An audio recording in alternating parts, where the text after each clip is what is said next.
வணக்கம் நண்பர்களே. இப்பொழுது நாம் இந்த வீடியோ தொகுப்பில் பார்க்க போவது கடன் பிரச்சனையிலிருந்து விடுபட்டு நல்ல பணவரவை ஈர்த்து தரக்கூடிய குபேரலட்சுமி ஆக்ருஷ்ண வசிய தீபத்தை தான் இப்பொழுது நாம் பார்க்க போகின்றோம். இந்த வசிய தீபத்தின் மூலம் நமக்கு ஏற்படும் நன்மைகள் என்ன என்பதை முதலில் பார்த்து பிறகு இந்த தீபத்தை பற்றி சொல்கிறேன். இந்த வசிய தீபத்தை எப்படி நாம் பயன்படுத்துறதுன்னா, இந்த வசிய தீபத்தின் மூலம் நம்மளுக்கு வரக்கூடிய செலவு கம்மியாகும், இழப்புகள் கம்மியாகும். இப்போ நீங்கள் 100 ரூபாய் சம்பாதிச்சீங்கன்னாக்கா அதில் 20 ரூபா மட்டுமே செலவாகி வெறும் மிச்சம் 80 ரூபா உங்களுக்கு சேவ் ஆகிற அளவுக்கு இந்த தன வசிய தீபத்துக்கு பவர் உண்டு. இப்போ நீங்க வீண் செலவுகள் நிறைய ஏற்படும். இப்போ இங்கே போறீங்க, எதிர்பாராத விதமா எதனா ஒரு பிரச்சனையாவது, ஒரு பொருளை வாங்கணும், அதோட பொருளோட விலை ஒரு 50 ரூபா இருக்கும், உங்கள்கிட்ட அவன் 80 ரூபா 90 ரூபான்னு சொல்லி விற்பான். அந்த அளவுக்கு இல்லாம நீங்க எந்த விஷயத்திலும் லாஸ் ஆகாத அளவுக்கு இப்போ அவன் 50 ரூபா 60 ரூபான்னு சொல்லிட்டு எல்லாத்தையும் 70 80 ரூபான்னு சொல்லிட்டு எல்லாத்தையும் விற்பான். உங்களுக்கு குறைஞ்சது ஒரு 50 ரூபான்றது ஒரு 45 ரூபா, அந்த 50 ரூபாலே குறைக்கக்கூடிய அளவுக்கு உங்களுக்கு ரேட் பேசி எடுக்கக்கூடிய நல்ல ஒரு திறமை வந்துடும். உங்களுக்கு எந்த இழப்பும் ஏற்படாத அளவுக்கு உங்களுக்கு திறமை வந்துடும். அந்த அளவுக்கு இந்த தனவசியத்தின் மூலம் நன்மைகள் ஏற்படும் உங்களுக்கு. அதுக்கப்புறம் வேலைக்கு போகாம இருக்கும் பார்த்தீங்களா, வேலைக்கு போகாம நம்ம வேலைக்கு போகிறத நினைச்சு நம்ம யோசிச்சாலே நம்மளுக்கு கொஞ்சம் கஷ்டமா இருக்கும், உடம்பெல்லாம் வலிக்கிற மாதிரி இருக்கும், அவங்களே தூக்கமா தள்ளும், அந்த மாதிரி விஷயங்கள்லாம் ஏற்படும். நம்ம மேல ஒரு நெகட்டிவ் எனர்ஜி இருந்தால் தான் இந்த மாதிரி விஷயங்கள்லாம் ஏற்படும். அந்த நெகட்டிவ் எனர்ஜிலாம் விலக்கி ஒரு நல்ல சிந்தனையாகவும், இந்த நம்ம வீட்டில் இருக்கக்கூடியவங்களுக்கு நல்ல சிந்தனையாகவும் ஒரு நல்ல சுறுசுறுப்பையும் ஒரு பாசிட்டிவ் எனர்ஜியும் ஏற்படுத்தும் இந்த வசிய தீபம். லக்ஷ்மி வசிய தீபம் நல்ல சிந்தனையும் நல்ல எப்படி சொல்றதுனாக்கா நல்ல ஆக்டிவா இருக்கும் வச்சுக்கோங்க. நம்ம வீடு எப்பவுமே கிரகம்னு சந்தோஷமா இருக்கும். நம்ம வீட்டில் இருக்கக்கூடிய ஒரு நெகட்டிவ் எனர்ஜியில வெளியே போய் ஒரு பாசிட்டிவ் எனர்ஜி கிரியேட் ஆகும் வீட்டுக்குள்ள. இது சூரிய உதயத்துக்கு முன்னே நம்ம இந்த ஒரு 5:30 ஒரு 6:30 இந்த விளக்கு நம்ம ஏத்துறதுக்கு ஏற்றி வச்சிட்டோம்னா வீட்டில் நல்ல ஒரு லட்சுமி கடாட்சி நிறைஞ்சு பொங்கும் நம்ம வீட்டில். சரிங்களா? இப்போ உங்களோட வருமானம் 100 ரூபாய் 1000 ரூபாய் வச்சு 1000 ரூபாய் 200 ரூபாய் செலவு மிச்சம் 800 ரூபாய் எடுத்து வைக்கிங்க. அந்த அளவுக்கு வீட்டில் இருக்கக்கூடியவங்களுக்கு எல்லாத்தையுமே ஒரு செலவு பண்ணக்கூடிய ஒரு தன்மை இல்லாம அது வேணாம்னு சொல்லி ஒதுக்கி காசை சேர்த்து வைக்க பார்ப்பாங்க. நீங்க 1 ரூபாய் நீங்க எடுத்து வைக்கிற பணம், நீங்க இப்போ வச்சிருக்க பணம் 1 ரூபாய் தானே போட்டிருக்குன்னு நினைக்கிறீங்க. ஆனா அதுல 10 ரூபாய் சேர்ந்துருக்கும். எப்படி நீங்க காசு வச்சு எடுத்தீங்கன்னு உங்களுக்கு தெரியாத அளவுக்கு காசு பெருகிக்கிட்டே போகும் வசிய தீபத்தின் மூலியமா. சரிங்களா? அதனால இந்த விஷயத்த நான் அதிகமா சொல்லிக்கிட்டே போகலாம். அப்புறமா இந்த சாப்டரை சொல்றதுக்கு முடியாம போயிடும், நேரம் கம்மியா இருக்கு, அதுக்காக தான். சரிங்களா? இது எப்படி பயன்படுத்துறதுன்னு சொல்லிட்டு பார்ப்போம். ஒரு வளர்பிறை வெள்ளிக்கிழமையா பார்த்துக்குங்க. அந்த வெள்ளிக்கிழமை பரணி பூராடம் சேர்ந்த நட்சத்திரமா இருக்கணும். வளர்பிறை வெள்ளிக்கிழமை பரணி பூராடம் இருக்கக்கூடிய வெள்ளிக்கிழமை நாளா இருக்கணும். வளர்பிறை வெள்ளிக்கிழமையா இருக்கணும். அந்த நாள் பார்த்து விடிய காலத்துல 5:30 மணிக்கு 5:30 6:30 இந்த விளக்கை ஏற்ற மாதிரி பார்த்துக்கங்க. வீட்டில் இருக்கக்கூடிய பெண்கள் குளிச்சு முழுகி தலைமுழுகி நல்லா சுத்தபத்தமா மங்களகரமா பூவெல்லாம் வச்சுக்கிட்டு பொட்டு வச்சுக்கிட்டு ஒரு மகாலட்சுமி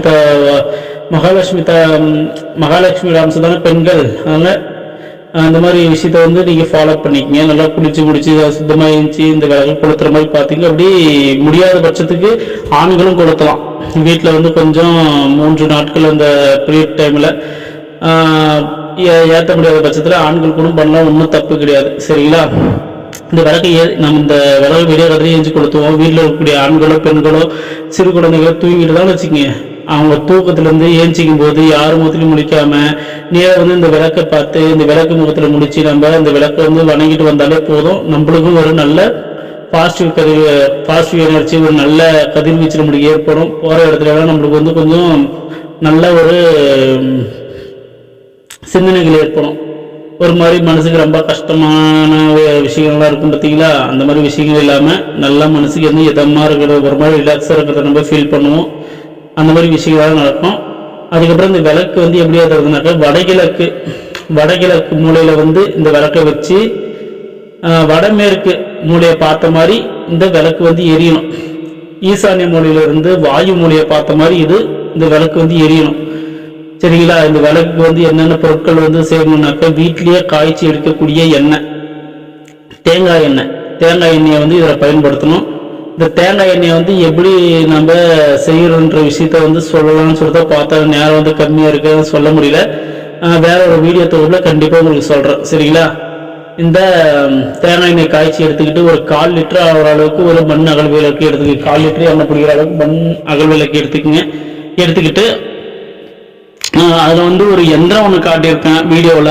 இது வந்து ஒரு 2x2 சைஸில் தவிட்டில் வந்து எழுதிக்கு. இந்த எந்திரத்தை நம்பர் தானே போட்டிருக்கு, இதில் நம்பர் எந்திரம் தான் இது. அதாவது வந்து நான் நம்பரை எழுதிக்கிட்டு எண்ணெய் ஊற்றிக்கிட்டு அந்த ஏலக்காய் விதை இருக்குது பார்த்தீங்களா, ஏலக்காவோட விதையை இதில் அந்த தோல் பயிரை நீக்கிட்டு அந்த ஏலக்காவோட விதையை மட்டும் இந்த விளக்குல வந்து இந்த எந்திரத்தை நடுமதியில், அந்த விளக்கு நடுமதியில் இந்த எந்திரத்தை வச்சு அந்த எந்திரத்துக்கு வந்து ஏலக்காவை கொத்தி விட்டுருங்க. அப்புறம் திருப்பி விட்டு இதை வந்து ஒரு விடிய காலத்தில் 5லேருந்து 6:30க்குள்ள இந்த விளக்கை வந்து எரிய விட்டு தினந்தோறும் ஒரு 48 நாட்களுக்கு இந்த விளக்கை வந்து எரிய விடுங்க. நல்லா பயபக்தியோட இந்த விளக்கை வந்து வணங்கிடுவாங்க. இது வந்து குபேரலட்சுமி தன ஆகர்ஷண தீபம். இந்த மகாலட்சுமி நினைச்சு பாவிச்சு வணங்கிடுவாங்க. அதுக்கப்புறம் இந்த தன ஆகர்ஷண வசிய சாம்பிராணின்னு ஒரு வீடியோ போட்டிருங்க, அதே போய் பாருங்க. போய் பார்த்துட்டு அந்த தனவசிய சாம்பிராணியை வந்து புகைச்சு விட்டுக்கிட்டு இந்த தீபத்தையும் எரிய விடுங்க. குறைஞ்சது ஒரு 2 மணி நேரம் மாதிரி எரிய மாதிரி பாருங்க இந்த தீபத்தை. சரிங்களா? இப்போ 1/4 லிட்டர் எண்ணெய் ஊற்றினாலும் எத்தனை மணி நேரம் எரியுதுன்றத ஒரு கணக்கு வச்சுக்கிட்டு அதுக்கப்புறம் நீங்கள் இந்த விளக்கு எவ்வளோ எண்ணெய் ஊற்றலாம்னு சொல்லிட்டு முடிவு பண்ணுங்கள். சரிங்களா? இந்த விளக்கு வந்து எப்படின்னாக்கா இந்த விளக்கு கூட சேர்த்து வைக்கக்கூடிய பொருள்னாக்கா ஒரு கண்ணாடி டம்ளர் எடுத்துக்கோங்க. கண்ணாடி டம்ளர் வந்து பன்னீர் நிரப்பிக்குங்க. பன்னீர் கூட கொஞ்சம் மல்லிப்பூ இருக்குது பார்த்தீங்களா, மல்லிப்பூ ஒரு 4 மல்லிப்பூ வந்து இந்த பன்னீர் உள்ள போட்டுக்குங்க. முடிஞ்சால் அத்தர் ஜவ்வாது கலக்கி விட்டுங்க. அப்படி 2 போய் கிடைக்கலனாக்கா நாட்டு மருந்து கடையில் எப்படின்னா இந்த வாசனை திரவியங்கள்னு சொல்லி கேட்டால் கொடுப்பாங்க, அதை கொஞ்சம் ஊற்றி கலக்கி வச்சுக்கோங்க. இந்த மாதிரி வச்சுக்கிட்டு இதை வந்து எப்படி நம்ம மாற்றுறதுனாக்க வெள்ளிக்கிழமை வந்து நீங்கள் வைக்கிறீங்கனாக்க மறாவது வெள்ளிக்கிழமை எடுத்து இந்த விளக்கு எண்ணெய் இதெல்லாம் கழுவி நீங்கள் எடுத்து வச்சுக்கலாம். சரிங்களா? எடுத்து திரும்பி மறுபடியும் நீங்கள் மறாவது நாள் வந்து பயன்படுத்தலாம். இந்த பன்னீரையும் அவ்வளோதான். பன்னீர் இதே மாதிரி இப்போ இந்த வெள்ளிக்கிழமை வைக்கிறோம்னாக்கா அடுத்த வெள்ளிக்கிழமை வந்து மாற்றிக்க பன்னீரை. பூ மட்டும் தினந்தோறும் மாற்றணும். மல்லிப்பூ ஒரு 4 நாள் மல்லிப்பூ வந்து உதிரிப்பூ இருக்கு பார்த்தீங்கன்னா, ஒரு 4 நாள் உதிரிப்பூ எடுத்து அந்த காம்பை கிள்ளிட்டு அப்படியே உதிர்த்து விட்டுருங்க. அதில் உதிர்த்து விட்டுட்டீங்கன்னா நல்ல நறுமணம் ஏற்படும். தெய்வங்களை வந்து எங்கே நறுமணம் இருக்குதோ அந்த இடத்துல தான் வாசம் புரியும். சரிங்களா?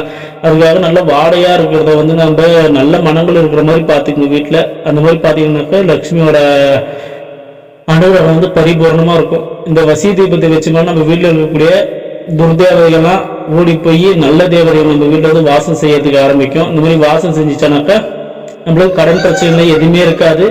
எல்லா பிரச்சனையும் தீர்ந்து நம்ம சகல சௌபாக்கியத்தோட ஐஸ்வர்யத்தோட வாழ்றதுக்கு நல்ல உதவி புரியும் இந்த விளக்காகப்பட்டது.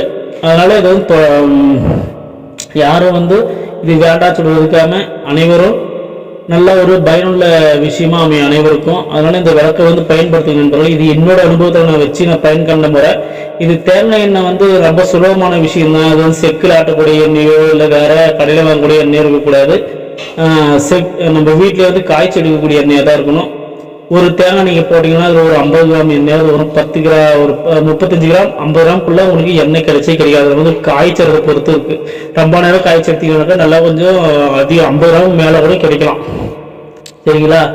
அதாவது ஒரு 10 தேங்காய் 15 தேங்காய் எடுத்தீங்கன்னா எவ்வளோ எண்ணெய் வருன்றதை நீங்கள் பார்த்துக்குங்க. சரிங்களா? அடுத்த வீடியோவில் வந்து தேங்காய் எண்ணெய் எப்படி காய்ச்சி எடுக்கிறதுன்றதை கண்டிப்பாக பதிவிடுறோம். சரிங்களா? இந்த விஷயத்தை வந்து தவறாக பயன்படுத்துங்க. அனைவருக்கும் நன்மை உள்ளதாகவே இருக்கும்னு நினைக்கிறேன். மேலும் நம்மளோட சேனலை சப்ஸ்கிரைப் பண்ணுங்க, ஷேர் பண்ணுங்க, ஃபேஸ்புக் வாட்ஸ்அப் குரூப்ல எல்லாத்துக்கும் பகிருங்க நண்பர்களே. மேலும் அடுத்த வீடியோ வந்து மாந்திரிகத்துக்குள்ள இப்போ மாந்திரிகத்தை பற்றி எதுவும் பேசக்கூடிய வீடியோக்கள் போடலாம்னு சொல்லிட்டு பார்த்துக்கிட்டு இருக்கேன். இப்போ வந்து உடல் கட்டு, திசை கட்டு, மந்திரம், மந்திர சாபனை வர்த்தி, யந்திர சாபனை வர்த்தி, உடல் சாபனை வர்த்தி மந்திரம் கூட உண்டு. அதையும் நம்ம சித்தி பண்ணி வச்சுக்கிறாங்க. ஒரு முறையிலேருந்து போவோமே, நம்மளுக்கு வந்து பணம் இருந்தால் தான் இந்த மாதிரி விஷயங்கள்லாம் எடுத்து நம்ம செய்ய முடியும். பணம் இல்லாமல் பூஜைக்கு பூ, அப்புறம் கற்பூரம், ஊதுபத்தி, எண்ணெய் அதெல்லாம் வாங்குறது ரொம்ப வேணும் இல்லையா? இந்த மாதிரி விஷயத்தெல்லாம் பண்ணோம்னா நம்மளுக்கு ஆட்டோமேட்டிக்காக நம்மளுக்கு கையில் வந்து பணம் சேரும். அதுக்காக தான் இந்த விஷயத்தை வந்து நம்ம முன்கூட்டி போட்டுக்கிட்டு இருக்கோம்.